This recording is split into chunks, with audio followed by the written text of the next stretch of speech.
Wax program with Fibber McGee and Molly.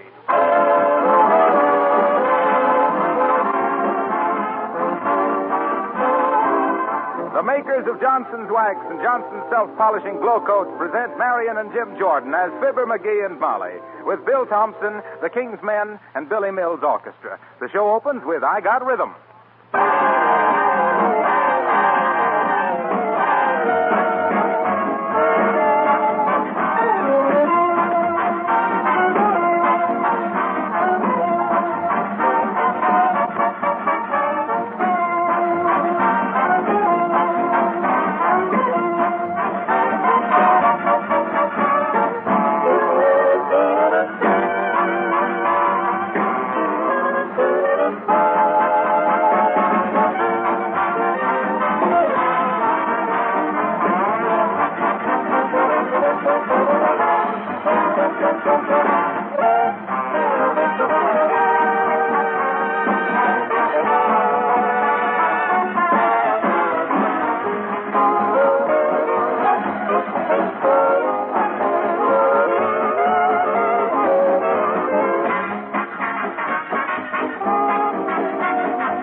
Here in their living room at 79 Wistful Vista, full of breakfast and contentment, all unaware that fate is coming up the walk in the form of a man with a bag on his back, and it isn't Santa Claus, we find Fibber McGee and Molly.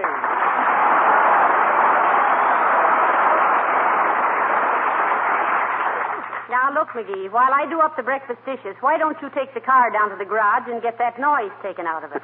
I took it down yesterday. And you know what? No, what? Well, this will slay you, Molly. I drove the car up to the garage and says, hey, I says, can somebody here take a noise out of this car? And the guy says, sure, he says. I'll have a mechanic ride on the running board and see if he can find it. I said, this car ain't got any running board. He said, well, thanks for telling me. I lose a lot of mechanics that way. Don't you get it, Molly? I said, no It ain't funny, McGee. Oh, well, it's whimsical. You see, the laugh comes where the fellow falls off. Oh, there's the mailman, dearie. Oh. Ask him how much airmail stamps are today. Okay. I'll pinch a few first to see if they're fresh. Come in. Good morning, good morning, good morning. Here's the mail for you folks. Oh, thank you, Mr. Mailman. I'll take it. All righty. Now, let me see. Here's something from the Bon Ton Department Store. That's just a circular. You don't want that. What? Hey, what's the And idea? here's your new collier. Very funny cartoon on page 26. At least there was. I tore it out so I could show it to my wife. Hey, listen, Bud. If all mailmen are like you, no wonder Farley's losing his hair. Why don't you just put... I almost forgot. Here's a registered letter for you, Mr. McGee. You just sign right here. Huh? Registered letter? Okay, Bud. Oh, who's it from, dearie? From the City License Bureau. Does it bother you if I read over your shoulder? Yes, it does. Get out of here. Oh, all righty. You can tell me about it tomorrow. Good day, good day. Heavenly days. What a snoopy mailman. Mm-hmm. McGee, what's the matter? Them dad-ratted, long-eared, ham-handed, button-brained numbskulls. They can't do this to me. Who can't do what? Them mugs down to the City Hall in the License Bureau. They say we got to get a new license. Oh, they do they? Yeah. Well, we can prove we were married fair and square, McGee. The idea after all these years. No. Not a marriage license. A dog license. We haven't got a dog. Of course we ain't got a dog, but listen to this. Mr. Fibber McGee, 79 Wistful Vista. Unless you appear at this office within 2 days and obtain a 1940 license for your dog, we will be forced to proceed against you according to Section 1 of Paragraph 3 of City Ordinance 1781 in the old book. which carries a penalty of a $5,000 fine and or 3 years in jail. Oh, so they're going to prosecute me, are they? I'll show them pickle-puss politicians down there they can't pull no wool over my eyes. Well, what shall we do? I'll show you what we'll do. As the guy says when he tossed Darwin's book into the fireplace, they ain't going to make a monkey out of me. Give me the telephone. Here. Thanks. Hello, operator. Give me the city hall. Oh, is that you, Mert? How's every little thing, Mert?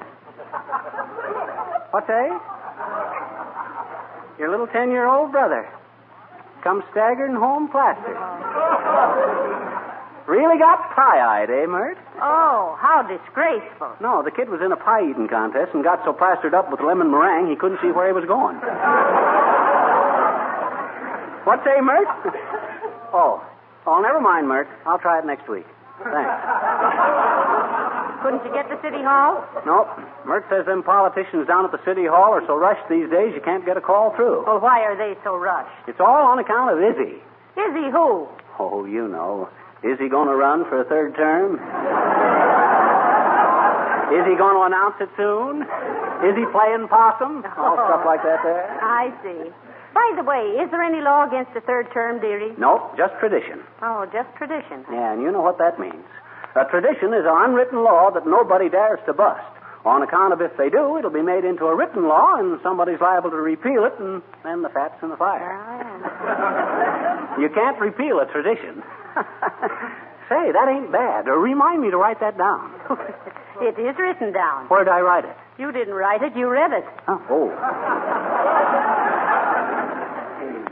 Well, now, let me see. What was I doing?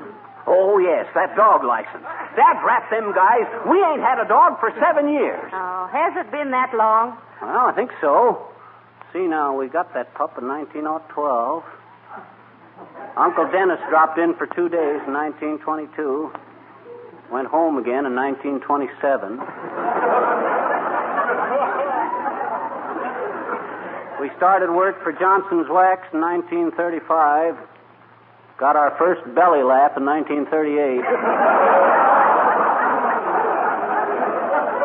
Why, shucks, it was all of 7 years ago, Molly. Well, I guess there's nothing to do but go down to the City Hall and get it straightened out. Dad drat it anyway. It seems like I'm always going down there to complain about something. It does, doesn't it? Yeah. I heard Alderman Brorby say the other day that you were getting to be quite the moan about town. Well, let's go. Okay, I'll learn that mob of flag-waving baby kissers. They can't push Fibber McGee around. Come on, let's go, Molly. Dog license, dad, rat, stud, rat, dog. Hi, mister. Oh, hello there, little girl. Now, don't bother us now, please. Why? I'm sore, that's why. Oh, gee, that's too bad, mister. Well, shucks.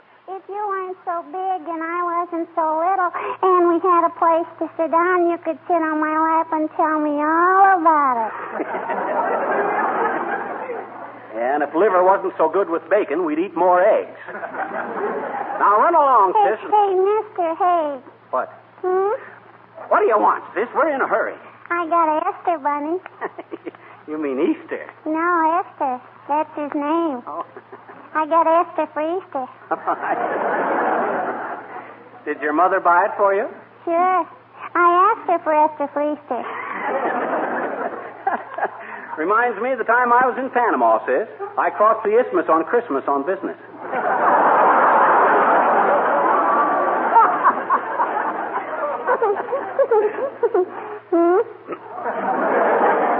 Oh, let it go. What, my rabbit? Gee, I guess I won't let Esther go, I betcha. He's a nice rabbit, and she's cute, too. You're on the wrong show, sis. This sounds like the battle of the sexes. Why? Well, to be frank... No, it's Esther. Frank is my goldfish. Well, to be frank about Esther, you don't seem to be sure whether it's a buck or a doe. She's both. Oh, no, she isn't. Oh, yes, she is. Oh, no, she isn't. Oh, yes, she... Well, gee, she cost my mama $1, and that's a lot of dough these days. Go on, mister.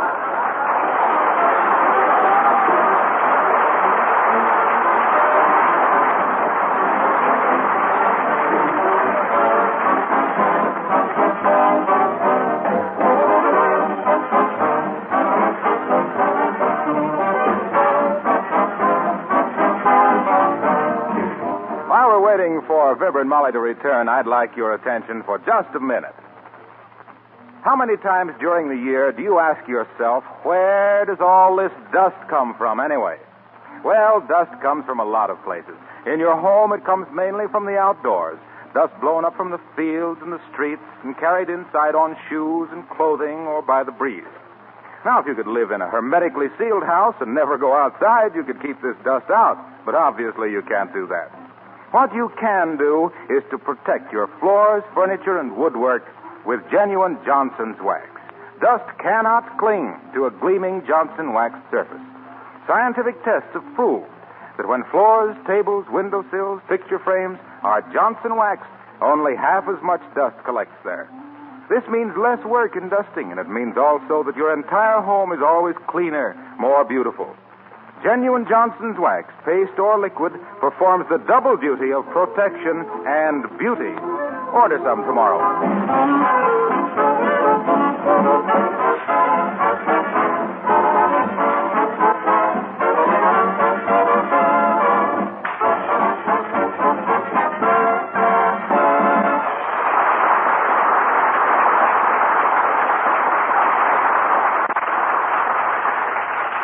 Look, Molly, now that we're down here, let me do the talking, see? I'll show these City Hall dumbbells they can't push an honest taxpayer around. Hey, Bud, which way is the dog license bureau? Oh, hello there, old-timer. Hello there, Johnny. Hello, daughter. Dog licenses? Yep. What kind of dog you got? We haven't got a dog. And what you want a license for? Dad, rat it, we don't want a license. We came down here to tell them we ain't going to buy one. That's kind of silly, ain't it, Johnny? But on second thought, maybe I better go with you. I ain't got a dog either. Now, look, Mr. Oldtimer, we received notice that we have to buy a 1940 dog license or be prosecuted. And we came down to protest. Hey! Oh, you're no help. But as the Sodamine tablet says to the glass of water, I'm going to settle somebody's hash.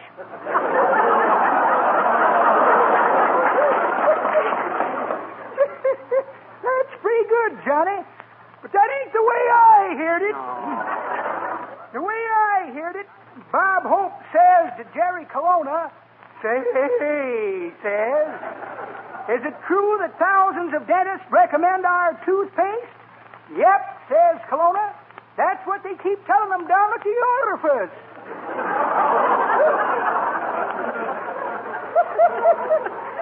Oh, dog licenses. Yeah, well, right down the hall, Johnny, and scratch at the door. So long, kid.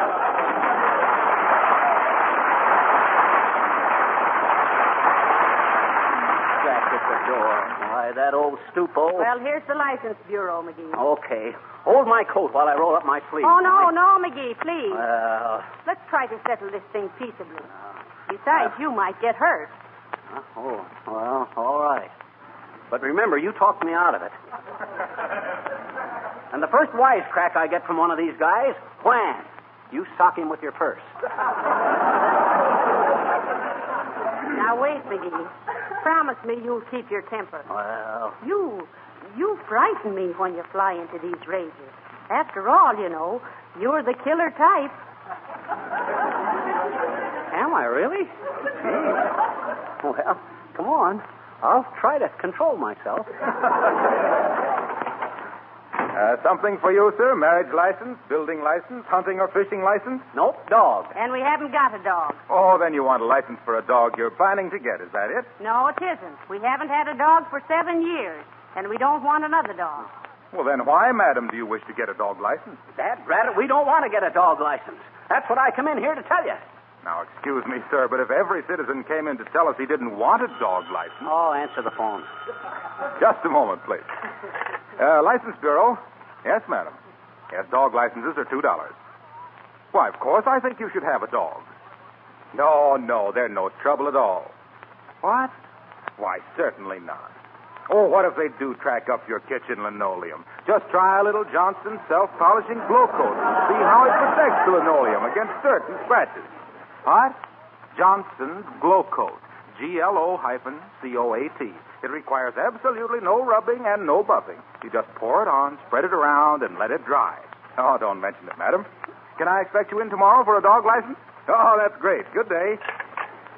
Sorry to keep you waiting, folks. Now, let me see. What kind of dog did you say you had? Wire-haired terrier. Dad, Braddock, I told you we didn't have a dog. Look, we got this official notice to come in and get a dog license. But we haven't got a dog. Yeah. You're not concealing your dog to avoid paying the tax. I tell you, we ain't got a dog. No, we haven't had a dog for 7 years. And he was 15 years old then. Yeah. Well, that makes him 22 years old now.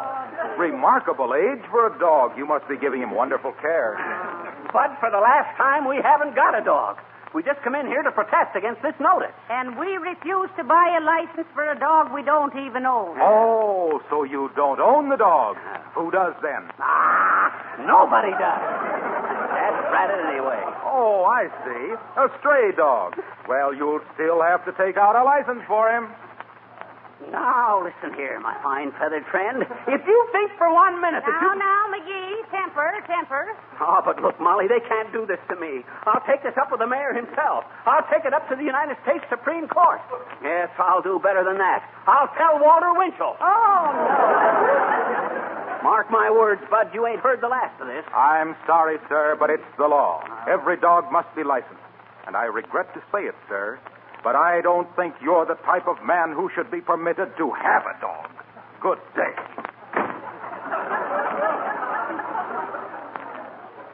Did you hear what he says, Molly? I ain't the type that should have a dog. Why, I think more of that dog of ours than... McGee. Huh? We haven't got a dog, remember? Oh, yes. Well, come on, Molly. I'll get this thing straightened out before I leave the city hall, or my name ain't Fibber McGee. And speaking of Fibber McGee, I wonder whatever become of old Harlow Wilcox. Well, for scream's sake, Fizzer and Cupid. Well, fancy meeting you here, isn't it? Or is it? No, I guess it isn't. Hello, Mr. DePopulis. Hi, Nick. Say, we just had a session with the city license clerk, and it looks like we're in a jam. Oh, my goodness, a jam session. No. We got a notice that we have to buy a 1940 dog license or pay a fine and maybe go to jail. Yeah, and we haven't got a dog, as you know very well, Mr. DePopulis. No, but I knew very well the dog you used to have. A very intelligent K7, too. K9. Oh, was he that old, Fizzer? Anyway, that dog was a very smart dog. I think he must have studied medicine sometime, because he always knew where there was a bone buried in the muscles of my leg. But there's no hard feelings, Fizzer. It's all healed up now. Yes, but we haven't had that dog for 7 years. So why should we buy a dog license now? Yeah. I think something has got you there, Cupid. But I hope it'll all come out in the wash, and I think it will, because they're certainly taking you to the cleaners. So long, Fizzer. Goodbye, Cupid. Oh, sure.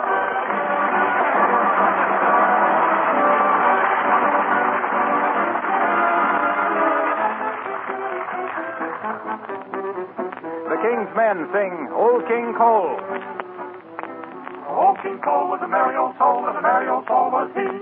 He loved his pipe and he loved his bowl, but he hated his fiddler tree.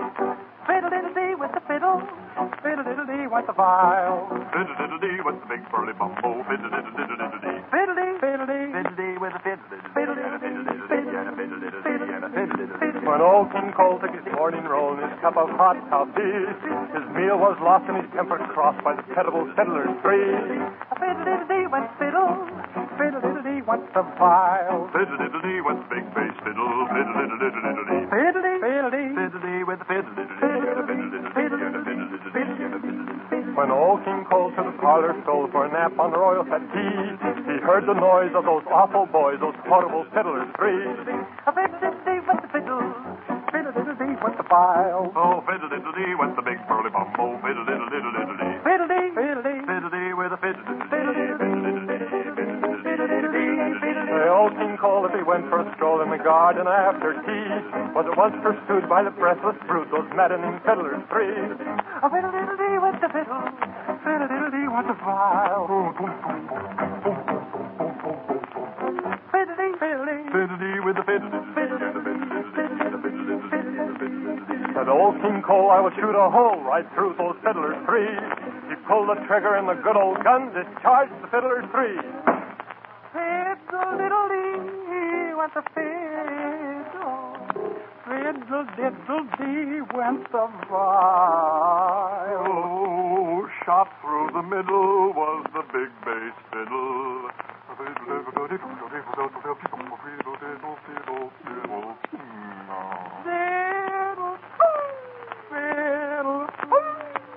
Fiddle. Oh, King Cole was a merry old soul, and a merry old soul was he. He pulled his pipe and he coughed and he bowled, but he buried his fiddler's tree. His fiddler's tree. He buried his fiddler's tree. He buried his fiddler's, buried his fiddler's. The fiddler's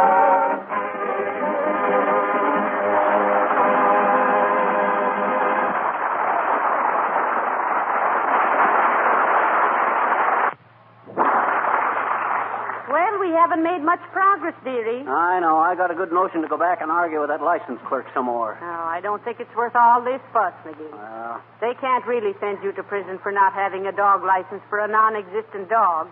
you sure they can't? Why, of course not. Well. And even if they do, you'll always know I'll be waiting for you. Oh. Yes, McGee, darling, I'll be there coming to see every visitor's day. Oh, don't say that. Seeing that you have cigarettes. Oh. And then when they do let you out, we'll take up our lives just where we left off. Oh, Molly. I'll stick by you even if you are an ex-convict. Molly, don't say that. What do I care what people say? Oh, don't say Let them talk. No. Let them say whatever Oh, they wish. stop it, Molly. Stop it. Gee whiz. This is more serious than what I thought. I think I better go right up and see the mayor. That's what I better do. Look, McGee, look. Huh? Here comes Mrs. Uppington. Oh. I wonder what she's doing in the city hall. Probably going to complain about the public schools being too public. If she'd come down off her high horse long enough to let the saddle cool off, she'd... Oh, how do you do, Mrs. Uppington? So nice to see you. Oh, how do you do, Mrs. McGee? And Mr. McGee. Hi, Uppity. Why, good heavens, Miss McGee. You seem quite perturbed about something. I am What is the matter? Well, you'd be perturbed, too, Mrs. Uppington, if you had to pay a tax on something you didn't have. Yeah. Oh, not at all, my dear. I pay just such a tax. I don't mind it a bit. Oh, yeah? What did you pay a tax on that you ain't got? Last year's income?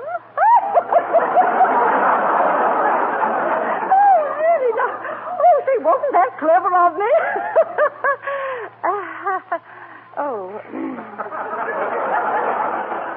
What are you doing in the city hall, Mrs. Uppington?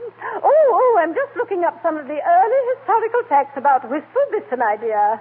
You see, we Uppingtons were practically the founders of this city, you know. So were the McGees, Uppy. In fact, the original McGee log cabin stood right here where this city hall is today. Really? May how very interesting. I didn't know that, McGee. Oh, yes. Our living room was just about where the elevator is.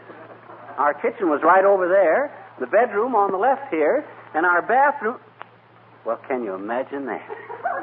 Why, what, Mr. McGee? Uppy, you're standing right in our bathtub.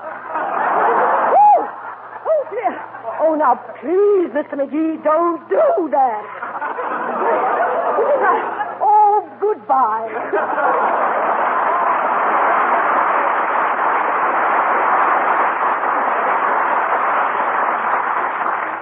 Well, isn't she the one, though? Yeah, I used to think she really had something on the ball, though I seen it was just a figure 8. Now, let's see. What was I so sore about? The dog license. Huh? Oh, yes. Dad, rap them guys anyway. Who do they think they are trying to make me pay for a license when I haven't... there, McGee. What seems to be the trouble? Oh, hello, Mr. Gildersleeve. Oh, go away, Gildersleeve. I ain't in any mood to bandy words with you. Now, McGee, I'm sure Mr. Gildersleeve was just trying to be helpful. Why, certainly. Oh, yeah. Gildersleeve, you're about as much help as mumps to a sword swallower. Is that so? Yes, that's so. Well, I'm not surprised you got yourself another mess, McGee. Well, You can get tangled up quicker than the cub bear with 40 feet of grapevine. Yeah, I like that. Gildersleeve, as the Siamese twin says to his brother when they got appendicitis, one of these days we're going to have it out. Well, for goodness sake, sometimes I wish you would. I'm getting tired of listening to you two boys trying to lasso each other with your vocal cords. Well, if he doesn't stop pestering me, I'll... Tins? Needles. Cotton? Thimble. What goes up the chimney? Smoke. May your wish and my wish never be broke. What'd you wish, dearie?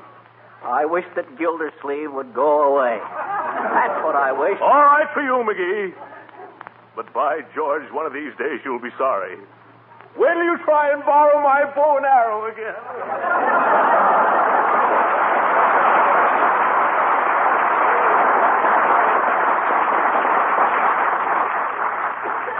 Heavenly days, McGee. Why do you have to treat him like that? He's really very nice, you know. He burns me up. I don't like his whole family either. They're all alike. Gildersleeve is just the bottom button on a long line of stuffed shirts. Ah, dear. Well, this isn't getting that dog license taken care of. Where's the mayor's office? I think it's up on the 4th floor, right next to the All right, elevator. you. You're wanted in the police commissioner's office. Who is? You. Him? Yes. Oh. Well, what's this all about, officer? What have I done? All I know is there was a complaint from the license department about you creating a disturbance by refusing to pay your dog tax. Now march along with you. Oh, yeah. Now look here, you big oaf. What was that you called me?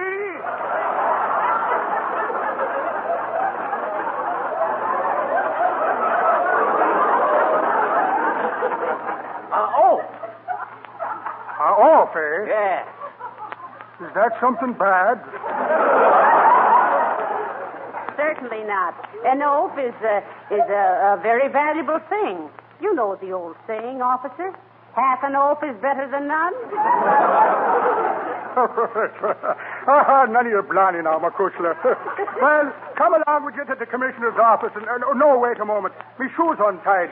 Hold on to me a minute here so I can keep me balanced. And Oh, I'm sorry, Bud. I've been persecuted long enough. Oh, you go. Hey, what? Come on, Molly, run. They ain't going to put me in no prison. I'm coming, McGee. Make for the side door. Hey, come back here. Stop him, somebody. It's a fugitive from justice. This way, Molly. Out here. Hey, taxi. More to stand in the crevice light and make it toward us. Oh, now what have we done, McGee? Now we are in trouble. No, we ain't, Molly. I know what I'm doing. Excuse me, Doc. I didn't quite get the address. Take us to the governor's mansion, driver. Okay, Senator. The governor's mansion. But, McGee, after all, we can't take a measly little dog license case up with the governor. I ain't going to. Then what? But he lives right across the street from the pet shop, and I'm going to buy a dog. Step on it, driver.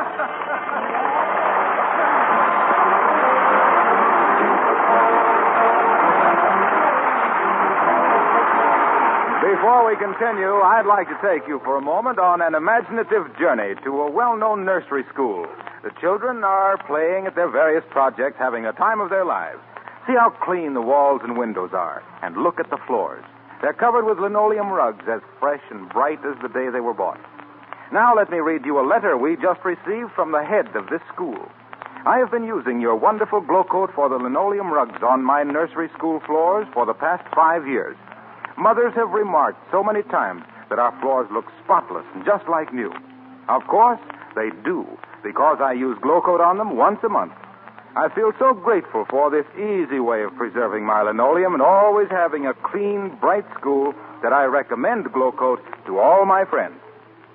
Now then, before we return to Fibber and Molly, let me urge you to try Johnson's self-polishing glow coat on your linoleum floors. Remember, glow coat needs no rubbing or buffing whatsoever. It's self-polishing.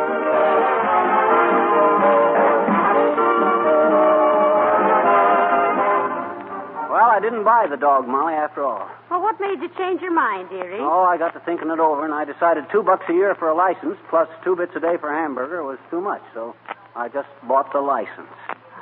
Oh, dear. Yeah. Well, considering the fact that you worked like a dog to get it straightened out, you ought to wear the tag yourself. That's what I thought. Look, Molly. Good night. Good night, all.